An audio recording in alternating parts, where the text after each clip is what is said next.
एक बार एक बंदा एक दुकान में चला गया और उसने दुकान में जाकर दुकानदार से कहा कि मुझे रिस्पेक्ट, इज्जत खरीदनी है, बहुत सारी पैसा भर के लाया हूँ। तो दुकानदार ने उसे कहा, भाई ये रिस्पेक्ट तो यहाँ नहीं मिलता। फिर उसने पूछा, भाई कहाँ मिलता है? तो दुकानदार ने उसे कहा, ये मिलता है इंसानियत के बाजार में, आज़ाब मतलब विनम्रता की दुकान में। नहीं समझा ना? मुझे भी नहीं समझा। चलो सिंप्लीफाई करके बताता हूँ।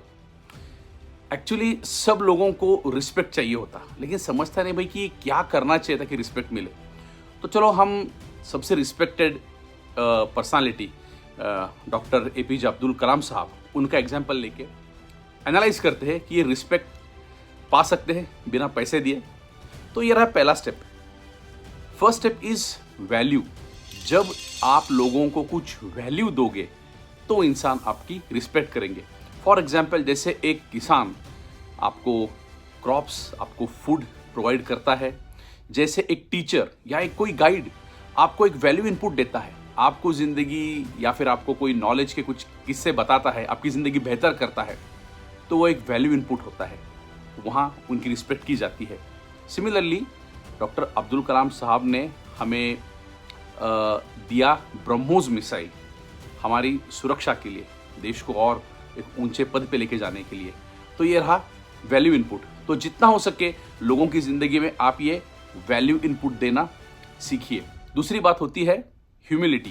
ह्यूमिलिटी मतलब विनम्रता। ऐसा कहते हैं कि humility is the basis of all the virtues.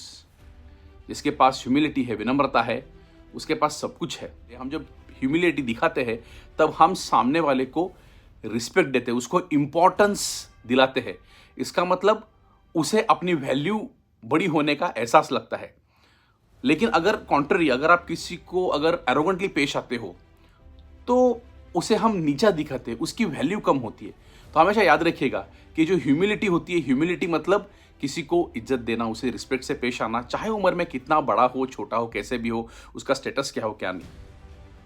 Doctor Abdul Kalam साहब की एक बात मुझे याद आती है कि जब वो स्टूडेंट्स के बीच में जाके स्पीच देते थे तो वो अक्सर ये पसंद करते थे कि वो स्टेज पर खड़े होकर नहीं, लेकिन सब बच्चों के साथ में, उनके साथ बैठकर वो स्पीच दे। अक्सर ऐसा भी कई बार होता था, वो स्टेज से उतर के नीचे बैठ जाते थे ताकि बच्चों को लगे कि ये अपने जैसा कोई है, अपने को इम्पोर्टेंस फील कराता है। और ह्यूमिलिटी की दूसरी बाजू ये भी होती है सिंप्लिसिटी, सादगी। जब उनका प्रेसिडेंट का टेन्योर खत्म हुआ और जब उन्हें जाना पड़ा तो कुछ ही घंटों में उनका सामान पैक हो गया था। ये इसलिए क्योंकि उनके पास बस 6 जोड़ी कपड़े थे और उनकी सबसे बड़ी ट्रेजरी कुछ 2200 बुक्स उनके पास में थे। तो बस ये सिंप्लिसिटी, ह्यूमिलिटी जो थी उनके पास में, ये उनका एक बहुत बड़ा फैक्टर था कि वो लोगों को बहुत पसंद आते थे, लोगों को वो वैल्यू देते थे, इंपॉर्टेंस देते थे।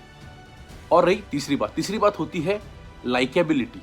लोगों को लगता है कि ये अपने जैसा होना चाहिए, बंदा फ्रेंडली होना चाहिए, तब लोग आपको और रिस्पेक्ट करते हैं। एक कार्यक्रम हुआ था जहाँ पर डॉक्टर अब्दुल कलाम साहब जो थे वो स्पीच दे रहे थे और किसी बच्चे को बोला, भाई तू सवाल पूछ उनसे। तो उस बच्चे को, बेचारे को इंग्लिश में थोड़ा लड़खड़ाया वो। खैर इतनी बड़ी हस्ती अपने सामने थी तो उसे कुछ सूझा नहीं क्या बोले। तो डॉक्टर अब्दुल कलाम साहब उसे बोले, बेटा चिंता मत कर, अपनी मदर टंग में बात कर, तू क्या दिक्कत है, मैं समझता हूँ। मलयालम में बोल दे, वो बच्चे की जो भाषा थी। तो लड़के ने अपनी मदर टंग में उनसे सवाल पूछा। तो ये तीसरी जो बात होती है लाइकेबिलिटी, अपनापन की। जब लोगों को आप में अपनापन लगेगा तब वो आपको प्यार करेंगे और रिस्पेक्ट भी करेंगे। और लाइकेबिलिटी का और एक एस्पेक्ट होता है कोलैबोरेशन। कोलैबोरेशन मतलब सबको साथ लेके, सबको एक साथ आगे बढ़ाना। जब उन्होंने ये ब्रह्मोस मिसाइल बनाया तब उन्होंने सिर्फ एक धर्म के लिए, एक जमाती के लिए, एक कास्ट के लिए, इसके लिए नहीं बनाया। उन्होंने सब हिंदुस्तानियों के लिए ये ब्रह्मोस मिसाइल बनाया, या फिर जो भी उनको रिसर्च उन्होंने किया था वो सबके लिए उन्होंने बनाया था। तो जब आप सब लोगों को एक साथ लेकर, जोड़कर, सबको साथ लेके जाओगे तो लोग आपको पसंद करेंगे और आपकी इज्जत भी करेंगे। जैसे मैंने कहा, वैल्यू, ह्यूमिलिटी और लाइकेबिलिटी, बस ये 3 चीज़ों पे आप ध्यान दोगे तो आप सबको पसंद आओगे, लोग आपकी इज्जत भी करेंगे। और ये रही सबसे इंपॉर्टेंट बात, हम सबको जिंदगी में प्यार चाहिए, रिस्पेक्ट चाहिए, लेकिन लोग अक्सर ये भूलते हैं कि ये जो प्यार है, जो रिस्पेक्ट है, वो देने से मिलता है। इसलिए अगर आपको प्यार चाहिए, आपको रिस्पेक्ट चाहिए, तो रिस्पेक्ट देना सीखिए, आपके पास वापस वो आ जाएगा और आप एक अच्छे इंसान बनेंगे। खैर आप तो अच्छे इंसान है ही, लेकिन और भी बेहतर इंसान बनेंगे, लोग आपकी बहुत रिस्पेक्ट करेंगे। और इसी तरह आपको अगर और प्यार चाहिए तो आपको पता है आपको करना क्या है, बताने की ज़रूरत नहीं है, लेकिन फिर भी चाहते थे आपको बताता हूँ, आपको करना है और सब्सक्राइब रहिए विटी शॉट।